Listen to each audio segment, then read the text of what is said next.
Good evening, everyone. Welcome to our latest Facebook Live session as we talk about topics to do with the long-term plan, our next 9 years of activities and budgets for Council. This evening we're going to be talking about economic development, Council's role with that, what we propose for the future delivery of economic development in our district, and also about the Ōamaru Blue Penguin Colony. This evening with me, I've got Dr. Philippa Agnew, who is General Manager of Tourism Waitaki and also runs the Penguin Colony. So welcome, Philippa. Good to have you with us.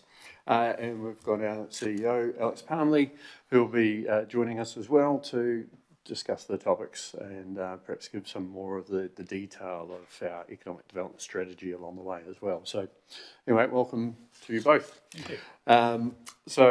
We do welcome your questions along the way, and just put them into the comment section on Facebook, and we should be all good to go. So, Alex, the basis of the economic development proposal is the strategy that we adopted last year, sometime, was it? A bit longer Yeah. ago than year that. before, So, yeah. A bit of context. So it was in 2022 that the Council adopted the Uplift in Waitaki Economic Development Strategy. And the Council adopted it, but it was actually a plan for growth within the Waitaki district that was developed with the involvement of the business community and with other important stakeholders. And it set some ambitious targets to grow our economy, so 8% above projected growth over the next 10 years, generating a lot more dollars for our local economy. But importantly, it wasn't targeting any growth, it was aiming for sustainable and inclusive growth. So what we mean by that is that the growth benefits are felt by our residents, by our communities most, and that the growth is enduring and protects our environment. So it's really all about a plan developed with the business community, with other stakeholders for good jobs with decent pay, helping to skill up our community, supporting the continued growth of our farming sector, which is really important to our local economy, supporting entrepreneurs to create business growth, and continuing to develop tourism, but really focused on not necessarily a lot more numbers of people coming to visit, but actually helping increase the length of stay that people have here, and also getting them to spend more whilst they're here. So that's essentially it. Really, it's a partnership plan that is about driving growth that benefits our local community most. Indeed, and certainly a key factor of what we were looking at is how do we make sure that it's spread right across the community as much as possible, that it's not just helping entrepreneurs get wealthy, that it actually helps grow wages and salaries throughout the community as well, and just provide a better economic base for our whole district. Obviously, tourism is a big part of the economic development strategy, and Philippa, you're responsible for looking after the promotion of that for the district. Do you want to talk a wee bit about where Tourism Waitaki is, what you've been doing, how you've been operating, and also a bit about the Penguin Colony itself? Mm-hmm. Yep, so in the last 2 years, we've been operating in a little bit of obviously a different status to what we would have been prior to COVID and prior to the economic development strategy. So we have been really focusing on the marketing and promotion of the district and working really hard with that. We do actually rely on external contractors to support us with the work that we're doing. And then the focus being on mainly the domestic market and into Australia as well. And you can see the benefits or the really hard work that's been going on because the district has been growing in terms of tourism. We're seeing the visitor numbers performing really well. There's some statistics that came out in November that shows the district is doing really well. And the Penguin Colony is as well. We're back to essentially what we were pre-COVID, especially with this last month being Chinese New Year. We had a very, very busy month, actually our busiest on record. So we can see those numbers coming back, and that's really great for the district because obviously we're an evening attraction. So people need to stay the night in town. They eat obviously before they come to the penguin colony, stay overnight, and then the next morning at least. So they're spending a lot more time than they would if we were just only operating during the day. We are looking to develop, though, having said that, our offering during the day. We've got a big refresh coming up of the centre that's going to be a lot more informative and engaging for our customers. So hopefully that encourages people to spend a bit longer at the colony, visit during the day as well as that evening attraction. So that's coming up in the next 6 months, and we've got website development happening and some data development work as well. So yeah, it's been challenging but busy and really rewarding couple of years for us at Tourism Waitaki and the Penguin Colony. Yeah, it's certainly been a challenge, not having something a bit more to offer during that daytime, particularly for those visitors, I guess, that maybe get here in the evening, only staying one night, don't go to the Penguin Colony and only have the opportunity the next day before they head off somewhere else, or those who just pass through during the day. And look forward to seeing that new product develop and encourage people to actually spend some time and some money in the district. So yeah, thank you for that. We've also got assisting us a little team helping with the production of this. So thank you very much to our members of staff, Sonia, Jason, and Mandy. Mandy's taking any questions and passing them on to us. So just check on whether we've got anything at this stage. We don't have anything yet, but some question that was raised earlier was just regarding, previously the recommendation was to establish Tourism Waitaki, and now the recommendation in the consultation document is to repurpose it. Why has there been that change in direction there? I'll pass to Mr. Palmer. Okay, well, I think there's a few things to say on this. So what we're consulting on in the long-term plan is repurposing Tourism Waitaki, which is what's known as a council-controlled organisation. It's a council-owned company, wholly owned by the council, to not just promote tourism, but to promote economic development in the district overall. And when we previously looked at this and we got some advice on this, we were given information that suggested that it would be very difficult to repurpose Tourism Waitaki, and that the better route was to disestablish it and establish a whole new organisation. But we've revisited that and thought about it some more and taken some further advice, and we think there's a way which will be less costly of repurposing Tourism Waitaki, so it can not just develop the tourism economy, but look at how we develop the rest of the economy as well. And when I say the we, I think it's important to recognise that whilst councils have a role in facilitating and supporting economic growth, actually it's businesses that generate growth within the local economy. And so therefore, whilst we developed the economic development strategy with our partners, including within the business community, we see it as it's important in terms of realising the benefits of that strategy for the local economy and for our community, that we continue to work in partnership. So that's a big part of the proposal, that the Tourism Waitaki becomes repurposed as an economic development agency, which is really a vehicle to bring the different partners together, including from the business community, and also to get different skills in around that table that can really work with us and others in the district to realise those challenging ambitions that we've got to grow the local economy. Anything else? Thanks for that. So another question that we had sort of raised was, what is the rationale for setting up the Ōamaru Blue Penguin Colony as a council-controlled organisation? I guess maybe this separately, how does it actually work now? Like, what is the relationship between Tourism Waitaki and the Penguin Colony now? And why would we look at setting it up as a council-controlled organisation? If I go, I'll go back into history I was a bit little distracted by the camera moving to penguin that's infiltrated the room, and we found out during the filming that we had recently, these penguins get everywhere, don't they? So, They do.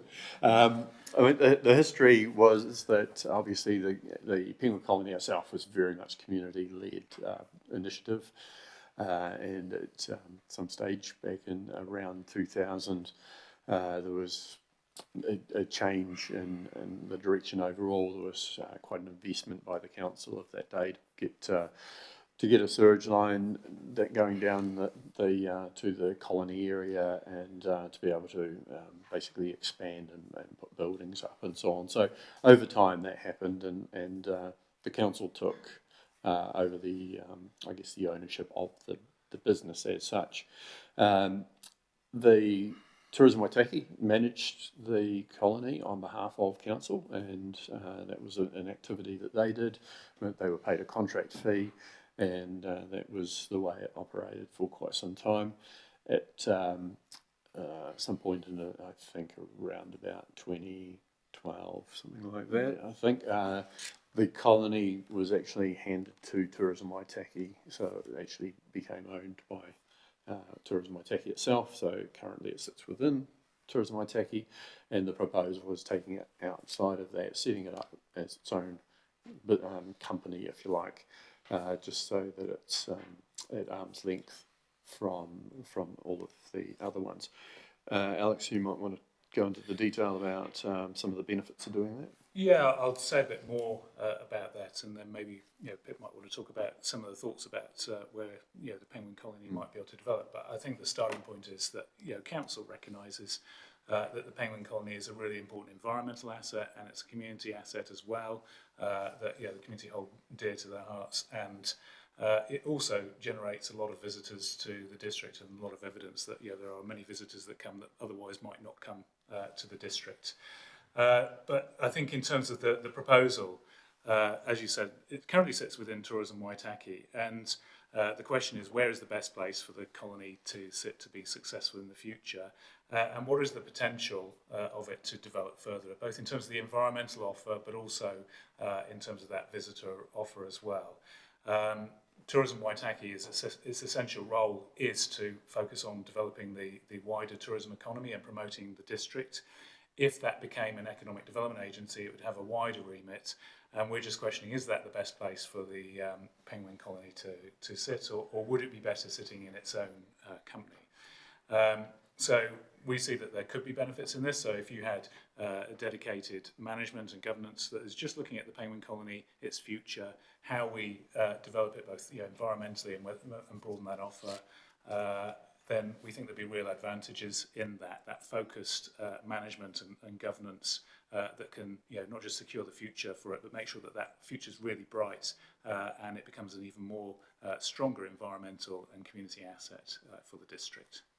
Yeah, I think the environmental side of things is really important, and I want to state that as much as it's a valuable tourism attraction in its own right, the real, I guess, fame that the penguin colony has is through the scientific research, which is led by Dr. Agnew, and is recognised internationally, and I think that's a really important part of it too, and it's certainly looked at by other places that have little blue penguins, but also other penguins and so on. So, I don't know how much you want to go into that part of it, Philippa, but just talk about the general opportunities. Yep. I think that's probably something that we don't talk about enough, the work that we do behind the scenes.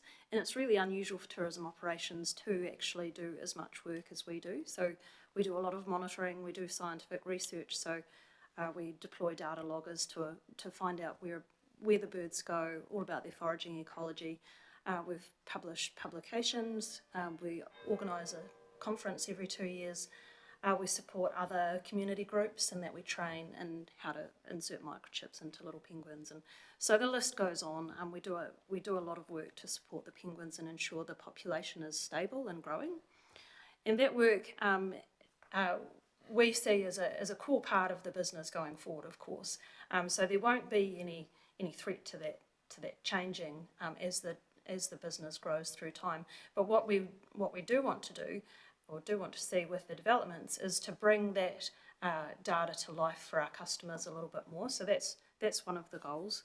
But also, I think in terms of product development, and instead of focusing on too much development of the penguins, because we know that there are so many different options for viewing penguins that exist. So I think probably what we would look at is opportunities to develop new product such as seabird viewing tours, for example. There's so many different aspects of the district in terms of wildlife and landscapes and the natural environment that I think is really important and hasn't really been developed as well as it could, using the same model that the penguin colony has been developed in terms of supporting that wildlife and conservation and environmental benefits. So I guess that would be the really one of the important things for me going forward is that yes, we can develop product, but we can do it in such a way that the environment's really well supported at the same time. So I think there's really great opportunity there, and I think one of the most important things, as you've touched on before, is to encourage people to stay longer in the district, and to do that, people need to have something to do. So that would be, I guess, part of it going forward. And obviously there's connections in with the geopark, and you have ongoing discussions with them, and Vanished World, the fact that they've got the giant prehistoric penguins, skeletons and so forth. So there's it creates a wider story, and it helps lead people from one place to the next and so on. So I think that's to be appreciated as well. Yeah, absolutely, and it supports the drive behind the UNESCO accreditation as well. That biodiversity, community support. Working in with the geopark and other environmentally minded businesses and operators, that makes complete sense going forward. Definitely. Thank you for the work that you do there, because it is very important. Okay. So thank you for that. We've just had a question come in from one of our listeners, and just wanted to know, what is the cost of divesting the penguin colony to another entity, i.e. who owns the gains and the profits from doing that? Yeah, I guess currently the way it's working is that the profits sit within Tourism Waitaki, and when COVID lockdowns happened, obviously people stopped coming. They didn't go to the penguin colony, and when they did start coming back, they were very small numbers. So it was a very challenging time for the colony and its staff. For Tourism Waitaki, they became very reliant on the contracts that they have with council and the financing that happened through that.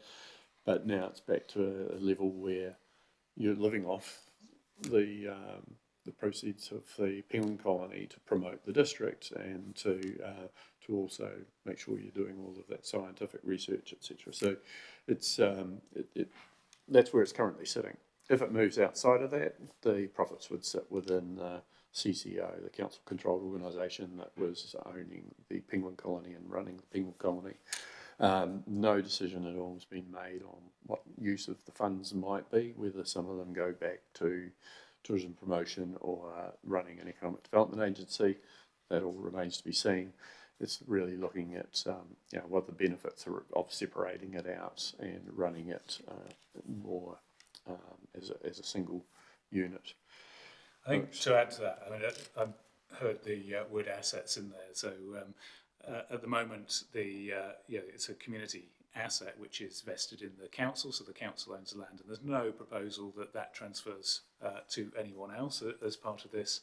And I think, last time when we talked about the penguin colony, there was some confusion. Some people thought there was a proposal to sell it, and we need to make it clear that there's no proposal to sell it. And so this is about moving out of one council company into a dedicated company that would be purely about how do we develop the penguin colony and potentially other environmental assets and potentially other visitor offerings based around the environment. So there's no proposal here for this to be transferred to anyone else outside of the community, outside of the council, because we recognise it's a community asset, and the council's role is to safeguard it for the community and look after it that way. Thank you. So we've had just one comment's come through online, and then a question as well. So interestingly, our Waitaki Whitestone UNESCO Global Geopark listener has stated that Dr. Agnew's response was well said, and that there are wonderful opportunities for further collaboration between the Penguin Colony and the Geopark. But another listener's actually just asked, do we have any proof of people visiting the Penguin Colony and then going on to visit the Geopark? Visitors that they have hosted are not necessarily interested in the Geopark, so why are the two aligned? Or what opportunity is there for that alignment? May be the better question. Well, yeah, I think the basis has to be around science and history, and the fact that we were home to other species of penguins, and obviously now we've got the world's smallest penguin as our top icon. Not to mention the yellow-eyed penguins that we've still got a few of. But do you want to talk a bit more about how you see those stories tied together? Mm-hmm. Yeah, so while we haven't necessarily surveyed our customers directly, I think what you find is that when people like to seek out wildlife-based attractions, then they will seek out other natural attractions within the same area. So while they might seem a little bit different in terms of, penguins compared to landscapes and geological sites, there will definitely be a crossover of what people are interested in. They will absolutely attend both types of attractions because they're interested in the natural world and being part of that. I think to add to that, there's a lot of research that shows that the market globally for environmental tourism is growing, and New Zealand has a reputation for great natural assets, and I think we've got some real strengths here. So whilst we might not be fully benefiting from that at the moment, certainly that's part of the plan. How do we make sure, as a community, as a district, and as a local economy, we get the full benefits of what is a growing market with people who have quite a bit of money to spend and like to spend time in the natural environment, but live in and stay in comfortable accommodation and spend locally as well. So there's some real opportunities there, and that's part of what this plan is about. And why we're looking at establishing an EDA and moving the Penguin Colony into its own dedicated organisation is so that we can get the most benefit for our community from what is potentially a growing market there. Yeah, and there's no doubt there will be a good number of people who just want to go and see some cute little penguins waddling around. Mm-hmm. It takes all sorts, and some people want to delve further, and some won't. So the idea is to give them as much opportunity as possible, and the more we can connect between our sites, so whether it's the different geosites or the Vanished World or the Penguin Colony, or even for the matter Dunedin. The Otago Museum in Dunedin, which has quite a bit of our stuff on display down there. So all of those things can be signposts to the rest of the district.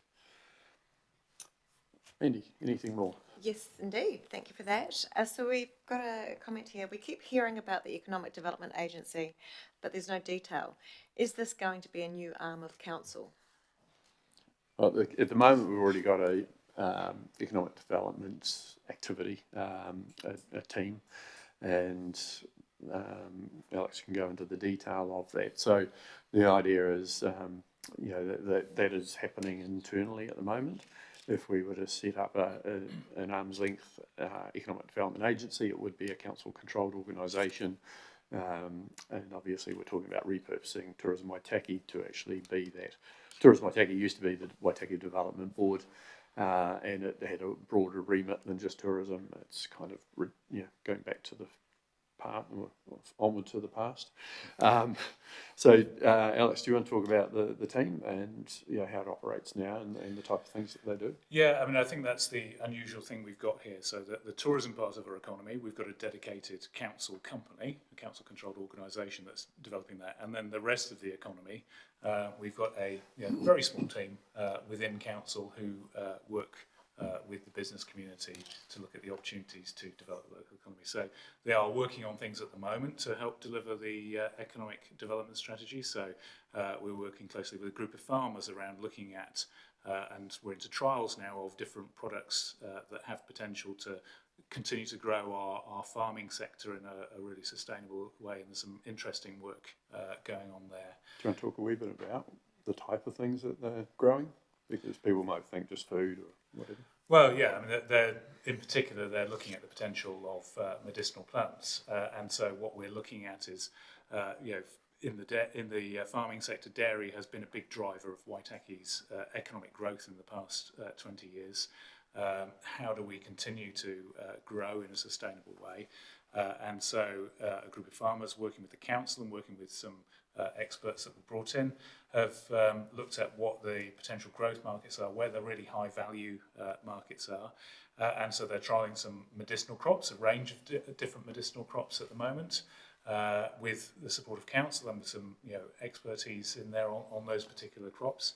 And they're also working with other local businesses in terms of how do we capture the value of that within the economy by processing those products as well. So a lot of our agricultural produce at the moment, it's produced as raw material, as milk or meat products, and then is shipped out of the district and often out of the country where other places add value to it and capture some of the economic value and the benefit for their community. So we're not just looking at high value crops, but also how do we get the most benefit from those by using some of the expertise within the district to get more economic gain, essentially. So that's one of the important things that the team are doing. The other thing that people may have seen the team doing is very much around placemaking and revitalisation of our town centres. And this is very much working with and enabling community groups to take a lead in some of those things, but also we've got master plans for some of our towns and recently adopted a master plan for Ōamaru Town Centre. And it's about really how do we make sure that our town centres are really vibrant places, attractive places for businesses, for people to visit, whether it be local people or people from outside of the district. I think crucially what I'd say is that we don't have at the moment the resources to deliver everything within the economic development strategy. So we've got aspirations and we've had conversations with businesses, local entrepreneurs about how do we support more entrepreneurship within the district, more businesses being set up, more businesses growing. And so part of the idea of the Economic Development Agency is to help give us the capacity to do that and have some of that expertise around the table to help us grow entrepreneurship within the district. So this is a really great place to set up or to grow your business. Yeah, and one of the other things is around workforce development, which is really important. We don't always have the skills, and we can't always attract all of the skills that we need for our workforce in across the Waitaki district, and so growing our own is really important. Having programs, particularly in work programs, where people can have the opportunities to do courses and gain credits and so forth, is really important. We celebrate those things during the year for the people who are already doing it, but it's also the opportunity to look a bit further about how can we expand those opportunities for people and make sure that if someone's working in a job and actually they've got ambition and want to look at being promoted or moving to a better job somewhere else, whatever the case may be, that working in another company, that they've got the pathway to do that, and that developing our own workforce is really important. Yeah. One final thing I'd mention, and some aspects of this have attracted a little bit of attention recently, but one of the big bits of feedback we got from the business community when we were developing the economic development strategy with them was that actually as a place, Waitaki, we don't promote ourselves that well to for investment, for other businesses to think about setting up here, for people who might think about relocating here, who have the skills that our local businesses need, our hospitals need, our schools need. And so part of the work that the team have been doing, again, with engaging people from business and the community, is developing, first of all, the Waitaki story, which is really the basis for the promotion and branding of the district, to promote it to visitors, to investors, to businesses, and to people who have the skills that our community and our businesses need in the future.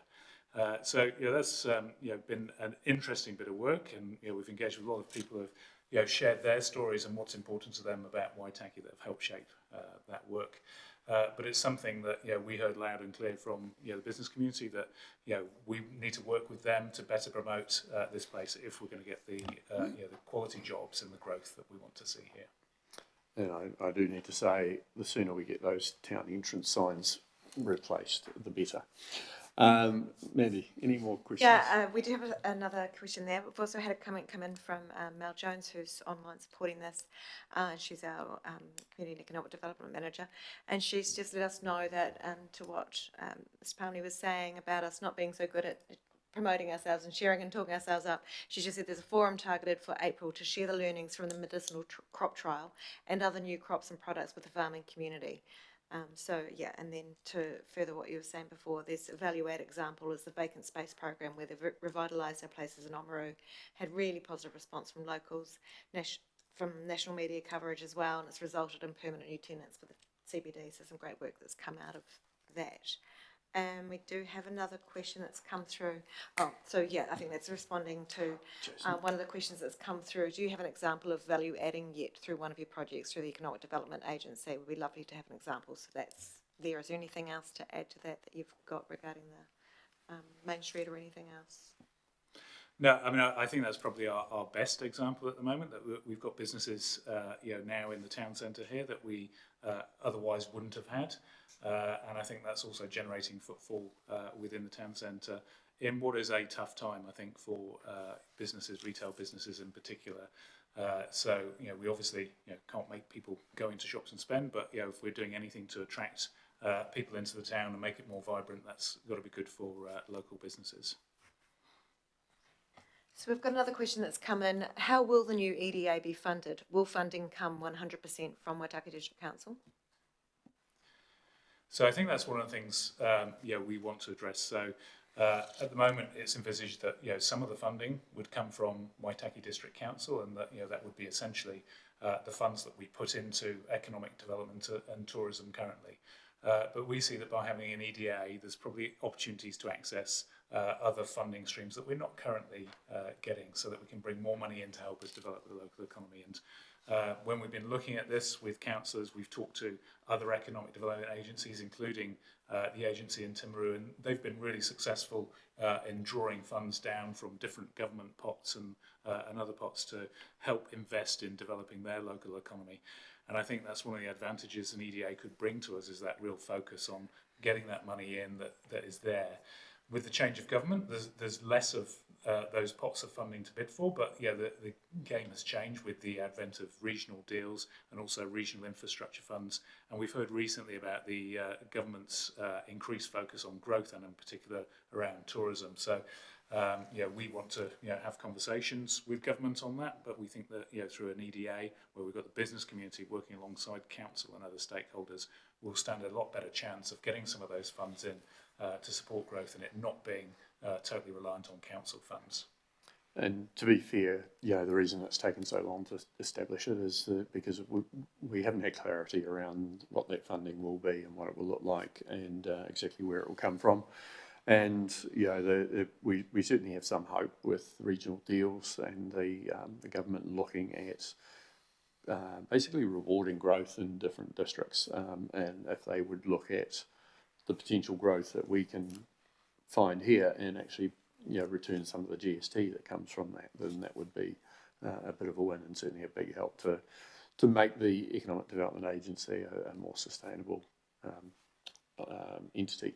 So we'll see how that all goes. There's certainly more discussions to be had with the government in the meantime. Andy, any more? They're just the same person that was asking the question before said you say that we have new business in town, but you didn't give an example as such. What happened with the ROPO scheme, ROPO scheme? Are you still employing someone for that? So we did employ someone on a temporary basis to work with us on that, and I haven't got a list of names of different businesses that are in town. But it was a 6-month pilot that we had, really just to check out how that would work and what benefits that would bring, and we're currently evaluating that with a view to coming back with a recommendation on the next steps. And business feedback on that is really important in terms of whether we can continue to invest in a program like that. If Mel Jones is online, she might be answering. She's just basically I will confess, I was getting notes from Mel Jones on that, so it's not all my own work. So we've got a question here. if the proposal for the Tourism Waitaki and probably also the Ōamaru Blue Penguin Colony goes ahead, how will we ensure that money and resources are ring-fenced to develop the visitor economy specifically? So we haven't got a proposal in there to ring fence it at the moment, but that doesn't mean we won't. I think that would be up to council as the owner of the company to, through its usual mechanisms of giving letters of expectation as to what it expects to happen. I think ultimately though it'd be for whoever is the board of directors to make a decision on what needs to be invested in tourism versus what needs to go into other aspects of developing the economy, and council would be setting its expectations in terms of the outcomes that need to be delivered by that new arrangement, rather than trying to dictate to those directors what they should spend on what.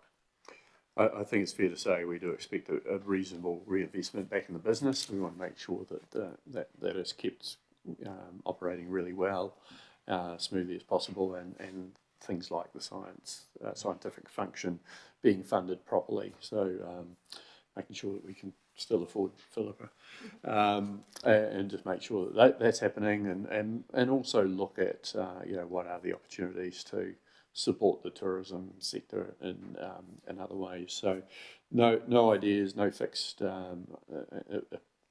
intentions as at this stage around exactly what that looks like, but certainly with best of intentions overall of making sure that it's used well, that if we can offset rates with some aspects of it, then that's good, and if we can really look after that environmental and scientific aspect, then really important that we do that. So how is it expected, I've just received another question there from a listener, how is it expected that the potential growth and more visitors would be accommodated? It's already quite difficult getting accommodation in Ōamaru, both for long-term rental and short-term motels. If you drive up Thames Highway on any given evening, there's a plethora of motels that all have no vacancy signs out. So how would we accommodate those additional visitors and people? Thank you. I'll hand it to our tourism expert. So the goal is often to encourage people to come during off-peak. So yes, while it might seem that everything is booked out, it can only be, it often is particular months of the year. So the goal would be to try and spread that visitation throughout the year, so that it wasn't just the summer months, that it was other months as well through the season. I think we look at the Alp Station Cycle Trail. I mean, one of the reasons we backed that right from the start was the opportunity to revitalise some of our rural communities. And if you look at the amount of accommodation that's popped up, or been able to expand, or been able to just rejuvenate itself, it has been quite significant. And the number of actual cyclists isn't high.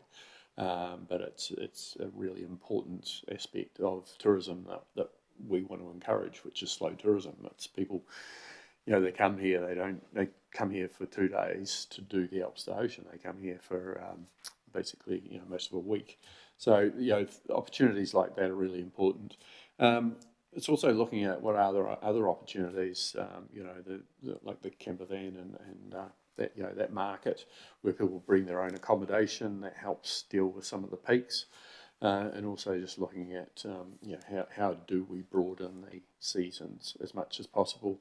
That is certainly one of the aspects where the geopark can play an important part, because it is less seasonal as far as when people can go to those sites. So looking at how we expand that out and make sure that we're not just basically a 4-month tourism destination. I think we should say it's great to hear that the accommodation is booked out, because that means people are here and people are spending money in our local economy. And we've seen in recent years as well that with that growth in tourism, that we get new people coming into the market, opening up new accommodation. We've seen over recent years Mariner Suites and Poshtel come in, and we know others are looking at the potential of additional accommodation, which then brings more money into our local economy and more jobs locally. So we've got a question that's come through. Would you mind clarifying for listeners that Tourism Waitaki is operating without ratepayer support, utilising the income from the penguin colony? Yeah, so I mean, we can clarify that, and I think the Mayor explained that during the COVID period, when visitor numbers at the Penguin Colony dropped, that there was some funding support that went in from Council to keep Tourism Waitaki operational and solvent. But this year there is no funding that has gone into Tourism Waitaki from the Council. And I think that's largely due to a very changed business model, where you no longer look to employ all of the skills on staff. You do outsource to contractors, and feedback has been that I think the people that you've been utilising have been really effective in getting into those other markets. We don't always see it locally because we're not marketing to ourselves; it's being marketed elsewhere. But do you want to talk a wee bit about how that works and how effective it is? Yeah, so to be fair, we are working with a much scaled down model of our business compared to what we were pre-COVID, and that probably comes, there's wins and losses of that model. Perhaps we're not achieving as much as we would have if we did have that scaled up version of what we were. So, the likes of myself, as you mentioned at the start, general manager as well as science and environmental manager. So wearing several hats, which ordinarily wasn't the case. So it would be great to be able to tease out some of those roles back out to more than just one person. So yeah, it's a very different model that we're working in at the moment because of the situation we're in. Yeah, I should have acknowledged the work that you No, have done, no, because it has been mentioned quite a number of times about you being able to get back to that role and so on. But if you can imagine, you had graphic design person and social media and marketing and so on. If we've got an economic development agency, then having some of those skills on that staff spreads that cost across a number of different activities, not just tourism. So there are some efficiencies that can happen and can get back to that stage, and certainly have someone dedicated to science on the one hand, but also someone else that's dedicated to tourism. Yeah, and so those skills within the Economic Development Agency, as you said, would be shared. So, your comms people, your marketing people, so there would be a sharing. The work would be more efficient because the resources would be shared across those work streams within the agency. I think it's worth saying that whilst you've had this leaner operating model, I think we've still seen results, because I think the resources have been very focused on where the growth could be. So tourism spending, despite last year being a very tough year economically, tourism spending within the district increased by more than 6%, and the number of people staying in the district, the guest nights, increased by more than 10%. And we've seen an increase in international visitors. So whilst it's a lot leaner, there's a lot less people in Tourism Waitaki than what it was.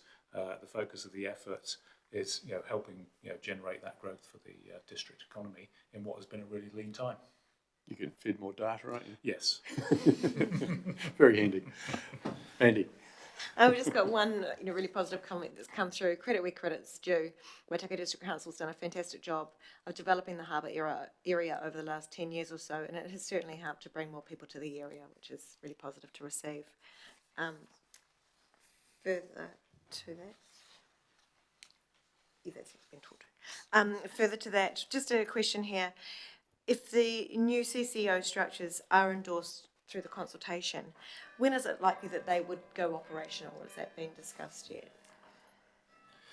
So we'd be looking to get them operational in the next financial year. So this financial year for the council ends at the end of June, and we'd be looking at getting them operational from July onwards.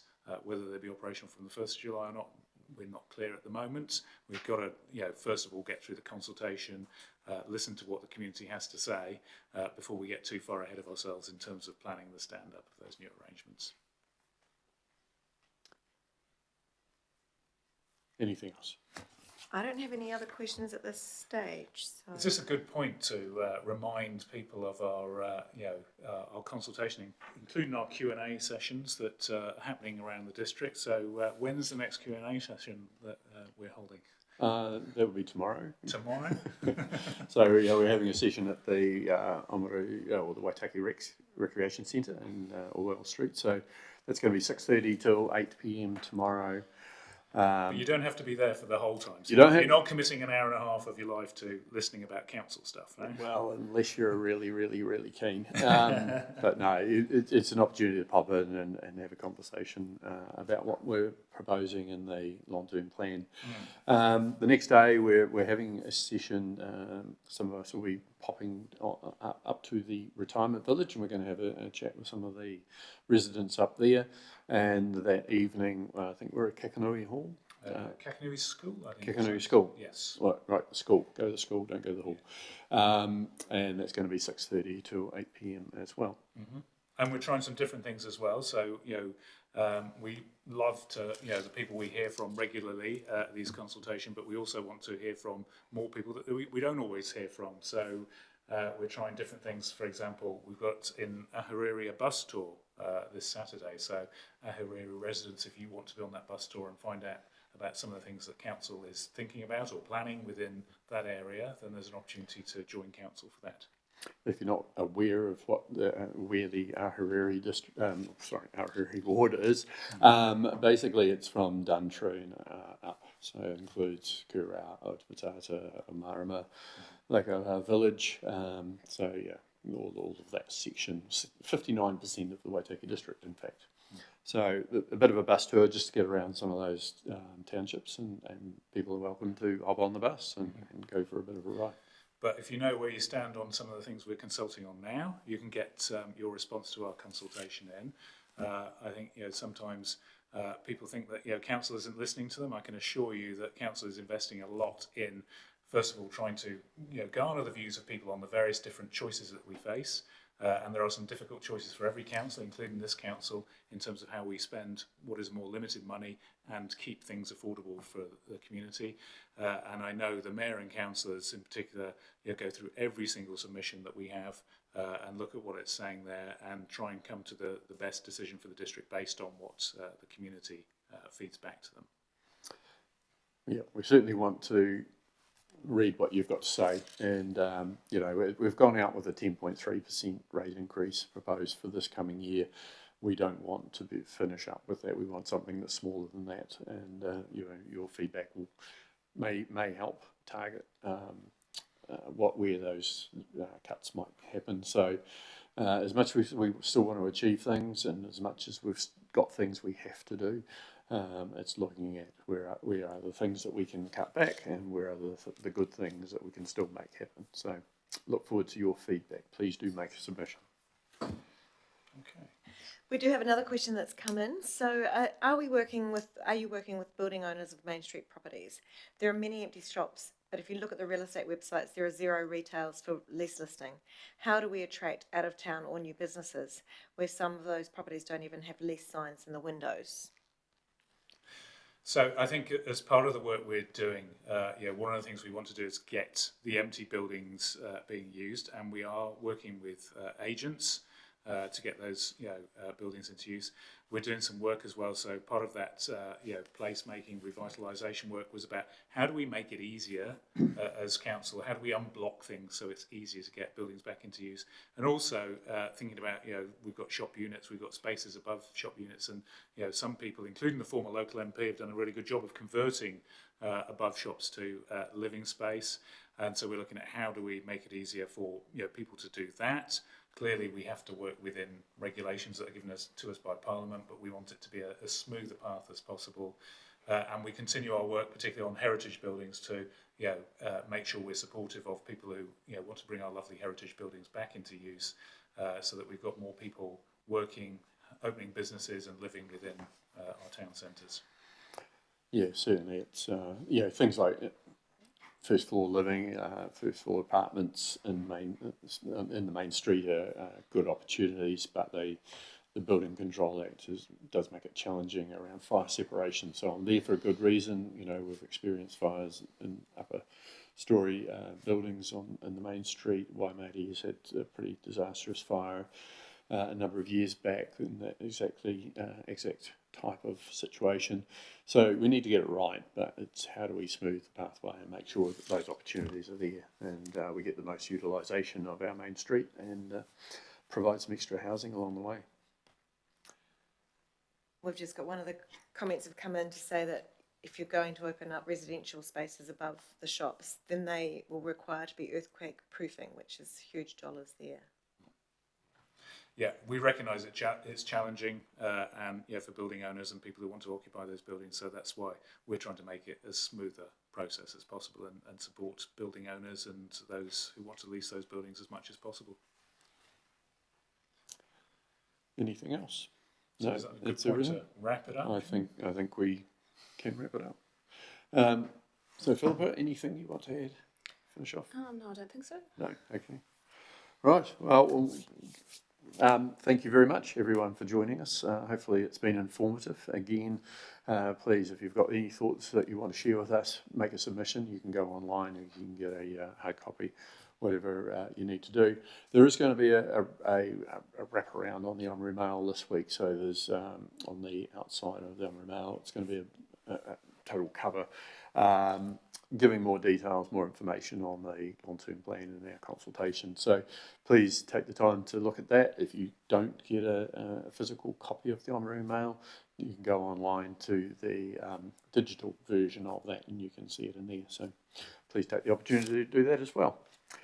That's about it for us. So thank you very much. Thanks to our team who have backed us up here as well. Thanks to those who have asked questions. And we look forward to you maybe tuning in again next week. Where we Coming to a Q&A session. or Like coming to a night Q&A. at the Rec Centre. The Rec Centre or Kakanui School on the next slide. But yeah, next week we're going to be talking about water. That's right. The water services delivery plan and water metering. So we've got there are key two big topics in our consultation documents. So I'm sure that will be exciting discussion next week. Yes. We don't talk enough about water in local government. It'd be good to have a conversation about that. Exciting core services. So yeah, we'll be talking about water. 7 o'clock, same place. We'll see you then, hopefully. Thanks.